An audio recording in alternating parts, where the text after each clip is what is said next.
যেটা আছে সেটা তদন্তাধীন, এটা আমরা তদন্ত করে দেখছি কে বা কারা এটার সাথে জড়িত, এ বিষয়ে আইনগত ব্যবস্থা প্রক্রিয়াধীন আছে। আর গতকাল যৌথ অভিযানে অংশগ্রহণকারী অফিসার ফোর্স তার কাছ থেকে এবং তার সাথে একজন সঙ্গীয় ব্যক্তি আছেন মাদক ব্যবসায়ী, তারা মাদক সেবন এবং বেচা কেনাকালে এরকম সংবাদ পেয়ে যৌথ অভিযানে তাদের আটক করা হয় মাদক সহ। আচ্ছা, এর আগে উনি যে অভিযোগটা করেছিল যে ওনাকে কে বা কারা মুক্তিপণ দাবির বিষয়টা, ওইটা কি অবস্থা এখন? ওটা তদন্তাধীন। ওটা সম্পূর্ণ কি আলাদা মামলা যাবে আর এটা আলাদা মামলা? সেটা আলাদা একটা বিষয়, এটা আলাদা একটা বিষয়, দুটো ডিফারেন্ট।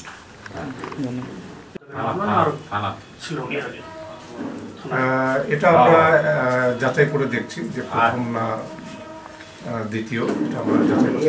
ওনার বিরুদ্ধে কি এর আগে কোনো মামলা আছে কিনা এই বিষয়টা এই মুহূর্তে এটা বলতে পারছি না, আমরা একটু যাচাই বাছাই করবো, যাচাই বাছাই করে তারপরে।